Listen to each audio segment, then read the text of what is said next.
Hello दोस्तों। Short kurti cutting करने के लिए सबसे पहले मैं यहाँ पर मेजरमेंट लिख रखा हूँ। लंबाई है 27 इंच, तीरा है 15 इंच, चेस्ट है 40 इंच और कमर है 38 इंच, हिप है 42 इंच। तो उसका हाफ मैं 21 इंच लिखा हूँ यहाँ पर।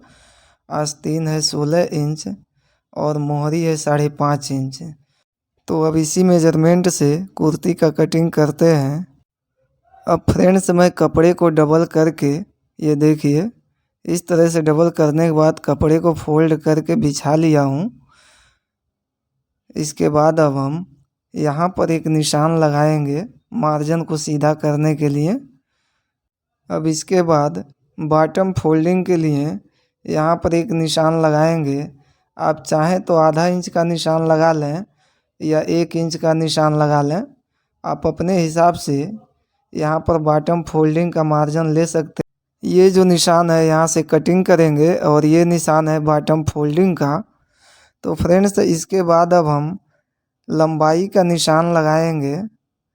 इसकी लंबाई है 27 इंच, तो आधा इंच मार्जिन लेकर 27.5 पर निशान को लगा लेंगे। अब ये 27.5 का निशान मैं लगा दिया हूँ। स्केल को रख कर अब निशान को सीधा कर लेंगे। अब ये निशान सीधा लगाने के बाद यहाँ पर तीरा का निशान लगाएंगे। कोई इसे कंधी कहता है, कोई तीरा बोल।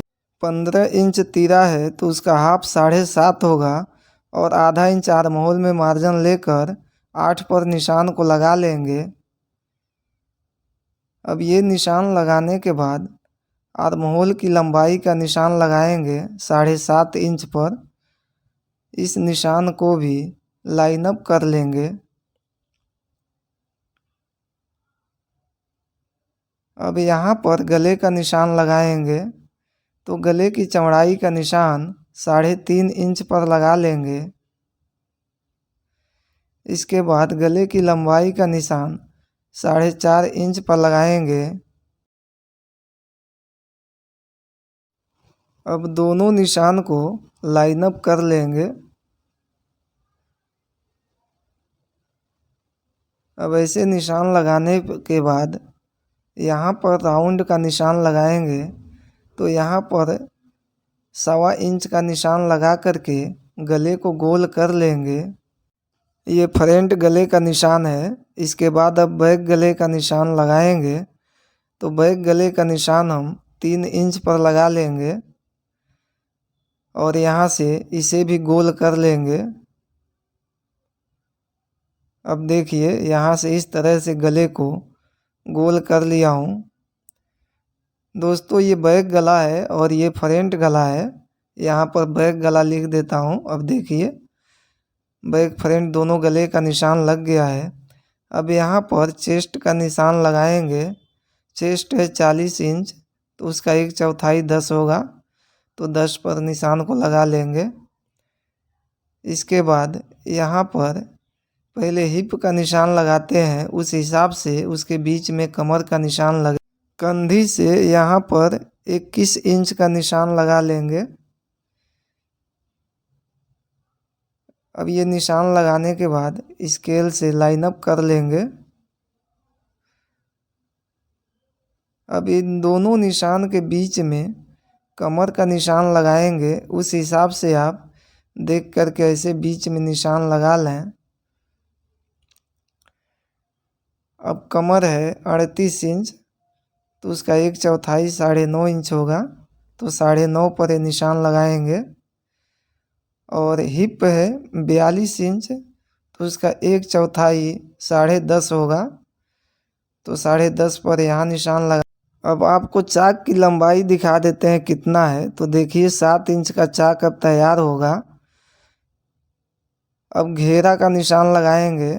घेरा चाहिए 22 इंच, तो उसका हाफ 11 होगा, 11 पर निशान लगा लेंगे। अब इन पूरे निशान को स्केल से लाइन अप कर लेंगे। तो देखिए यहाँ से कमर का और चेस्ट का निशान हो गया। इसके बाद यहाँ से हिप का निशान हो गया और यहाँ से चाक का निशान हो गया।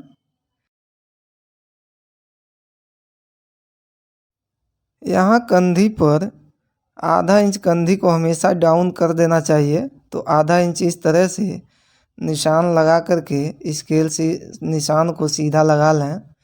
अब देखिए, अब इस निशान पर कटिंग नहीं होगा, ये निशान जो है दूसरा वाला वहाँ से कटिंग होगा। अब यहाँ आर्म होल पर राउंड का निशान लगाएंगे। तो आपको मैं बता दूं, एक आइडिया मैं आपको बता देता हूं। जैसे आप चाहें तो यहाँ पर 1.25 इंच या आधा इंच पर ऐसे निशान लगा करके फ्रंट आर्म होल का पहले निशान आप लगा लें। तो देखिए, यहाँ से आधा इंच अंदर के साइड ले जाते हुए आर्म होल को गोल कर लेंगे। ये फ्रंट आर्म होल का निशान मैं लगा रहा हूँ। अब इसके बाद ये बैक आर्म होल का निशान यहाँ से लगा लेंगे। दोस्तों, आप लोग तो जानते ही हैं बैक फ्रंट एक साथ कटिंग हो रहा है। अब ये निशान मैं लगा दिया हूँ आर्म होल का। साइड में मार्जिन का भी निशान मैं लगा देता हूँ ताकि आपको पता चले। आप चाहें तो साइड में आधा इंच का मार्जिन लें, और नहीं तो आप चाहते हैं बाद में कहीं ज़रूरत पड़ने पर चेस्ट या कमर बढ़ाना पड़े तो आप साइड में 1 इंच 1.5 इंच का भी मार्जिन ले सकते हैं। मैं तो साइड में फ़िलहाल आधा इंच का मार्जिन ले रहा हूँ। तो देखिए, ये मार्जिन का निशान मैं लगा रहा हूँ। आप भी इसी तरह अपने हिसाब से साइड में मार्जिन रख लें। अब ये निशान मैं लगा दिया हूँ। इसके बाद चेस्ट कितना है यहाँ पर लिख देता हूँ, और कमर जितना है उसको मैं यहाँ पर लिख देता हूँ ताकि सिलाई करते समय चेस्ट और कमर का नाप याद रहे। दोस्तों, अब इस तरह से बाहर वाले निशान पर पहले कटिंग कर लेंगे। तो देखिए, ये फ्रंट गला और ये बैक गला है, तो पहले बैक गला से कटिंग करेंगे। इसके बाद अब कंधी से जो दूसरा निशान है उस निशान पर कटिंग करेंगे। अब साइड में पहले कटिंग करेंगे, तो जो बाहर वाला निशान है उस निशान पर साइड का कटिंग कर लें। अब इस निशान से आर्म होल का कटिंग करेंगे। कभी भी बैक फ्रंट अगर आप एक साथ कटिंग कर रहे हैं तो जो बैक का आर्म होल का निशान है उस निशान पर पहले कटिंग करें। अब यहाँ हिप पर चाक का कट लगा देंगे। तो अब इसमें से पहले हम बैक पार्ट को निकाल लेंगे। तो ये बैक पार्ट है, इसको साइड में रखेंगे। इसके बाद फ्रंट पार्ट के गला और आर्म होल का कटिंग करेंगे। अब इस निशान से फ्रंट गले का कटिंग कर लेंगे। अब आर्म होल का कटिंग करने के लिए कपड़े को मैं इस तरह से घुमा करके अब इस निशान पर फ्रंट का आर्म होल कटिंग करेंगे। तो दोस्तों, अब ये बैक फ्रंट का बॉडी कटिंग हो गया है। ये देखिए, अब इसे साइड में रखेंगे और आस्तीन का कटिंग अब करेंगे।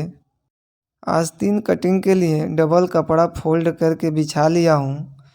अब यहाँ पर मोहरी फोल्डिंग का निशान लगाएंगे। तो आधा इंच में मार्जिन मोहरी फोल्डिंग के लिए ले रहा हूँ। आप चाहें तो 1 इंच भी मार्जिन ले सकते हैं। आस्तीन की लंबाई है 16 इंच, तो 16.5 पर निशान लगाएंगे। आधा इंच मार्जिन आर्म होल में जाएगा। अब यहाँ पर 4 इंच का निशान लगाएंगे। स्केल से निशान को सीधा लगा लेंगे। इसके बाद आर्म होल की चौड़ाई का निशान 8 इंच पर लगाएंगे। ये तैयारी का निशान है 8 इंच। यहाँ से आर्म होल को गोल करते हुए जहाँ पर 8 इंच का निशान लगाए हैं उसमें मिला देंगे। इसके बाद अब फ्रंट आर्म होल का निशान इस तरह से लगाएंगे। अब यहाँ पर मोहरी का निशान लगाएंगे। मोहरी 5.5 इंच है, तो 5.5 इंच पर निशान लगा लेंगे। अब लेग स्केल को रख करके इस तरह से निशान को लगाना है। अब देखिए, ऐसे मैं निशान को लगा दिया हूँ।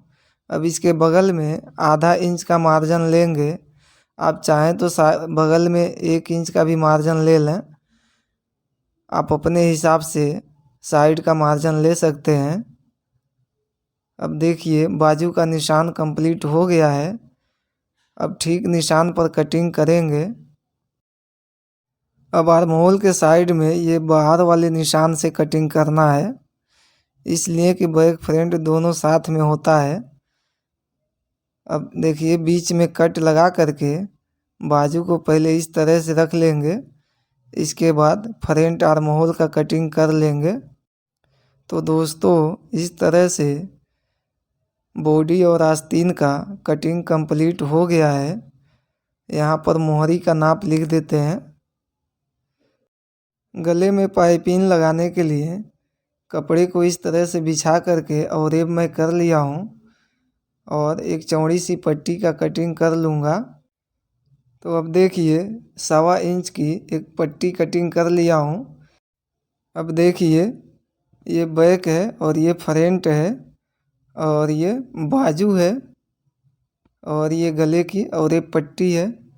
दोस्तों अब कुर्ती को बनाने के लिए मैं मशीन पर आ गया हूँ। यहाँ पर 2 इंच लंबा एक बी बनाऊँगा, तो इसके लिए मैं एक छोटा सा टुकड़ी कटिंग करके रखा हूँ। यहाँ पर 2 इंच का निशान लगाने के बाद ऐसे कट कर लेंगे। अब ये देखिए कट करने के बाद साइड से मार्जिन को फोल्ड कर लेंगे।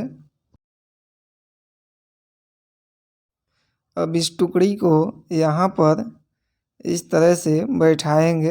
ये देखिए ऐसे टुकड़ी बैठा लें पहले सही से बीच सेंटर में, इसके बाद आप सिलाई को ऐसे लगा लें। एक टाँका आगे बढ़ाने के बाद फिर कपड़े को घुमा करके सिलाई लगा लेंगे। अब यहाँ पर बीच में कट कर लेंगे। कट करने के बाद कपड़े को इस तरह से पलट लेंगे। दोस्तों ऐसे पलटने के बाद आप इस पर किनारी का सिलाई लगा लें।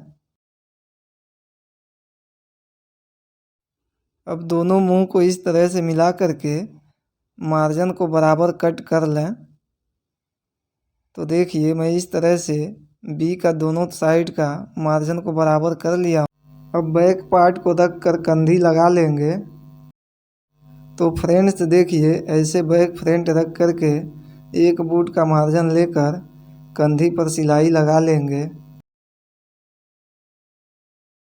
अब गले में पाइपिंग लगाने के लिए यहाँ से बीच से कट कर लेंगे कंधी को। इसके बाद और एक पाइपिंग ये जो काट के रखे हैं इसको ऐसे खींच लेंगे। खींचने के बाद अब यहाँ से एक बूट का मार्जिन लेकर सिलाई लगाएंगे।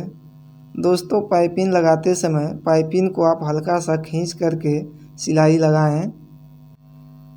अब धागे को और एक्स्ट्रा पाइपिंग को कट कर लेंगे। अब कपड़े को सीधा के तरफ पलट कर करेंगे इस तरह से। इसके बाद पाइपिंग को ऐसे फोल्ड करना है। देखिए एक बूट का फोल्ड करके इस पर किनारी का सिलाई लगाएंगे। अब मार्जिन को यहाँ पर देखिए ऐसे फोल्ड कर लेंगे। एक्स्ट्रा मार्जिन है तो कट कर लें। इसके बाद इस तरह से फोल्ड करके इस पर सिलाई लगा लें। अब धागे को लॉक करके धागे को कट कर लिया हूँ। पाइपिंग लगाने के बाद गला कुछ इस तरह से दिखाई देगा। अब बाजू को बनाने के लिए पहले बाजू के मोहरी को फोल्ड कर लेंगे। तो देखिए इस तरह से मार्जिन फोल्ड करके किनारी का सिलाई लगा लेंगे। अब आस्तीन को फोल्ड करके और बॉडी के आर्म होल को मिला लेंगे। ये बैक में जाएगा और ये फ्रंट में जाएगा। तो दोस्तों इसी तरह से आप बॉडी के आर्म होल को भी देख लें। देखिए इस तरह से मिला लें। अब बॉडी में आस्तीन को लगाने के लिए पहले हम आस्तीन को इस तरह से रखेंगे और आस्तीन के ऊपर बॉडी को रखेंगे। तो दोस्तों इस तरह से बॉडी को बैठाने के बाद आप एक बूट का मार्जिन लेकर सिलाई को लगाएं। अब यहाँ पर ये जो कट है ये कंधी के सामने आना चाहिए।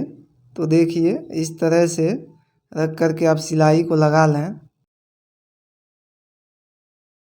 इसी तरह से दूसरे साइड के बाजू को भी लगा लेंगे। दोस्तों अब बॉटम को फोल्ड कर लेंगे। तो बॉटम को फोल्ड करने के लिए यहाँ किनारे से इस तरह से फोल्ड करके किनारी का सिलाई लगाएंगे। अब धागे को कट कर लेंगे। ये धागा कट करने के बाद अब यहाँ से कंधी पर से कपड़े को इस तरह से सीधा कर लेंगे। इसके बाद ये देखिए बॉटम को इस तरह से बैक फ्रंट को मिला करके यहाँ पर जो कट लगाए हैं उस कट से आपको सिलाई लगाना है। यहाँ पर धागे को सही से लॉक करके सिलाई को लगाएंगे। अब धागे को कट कर लेंगे।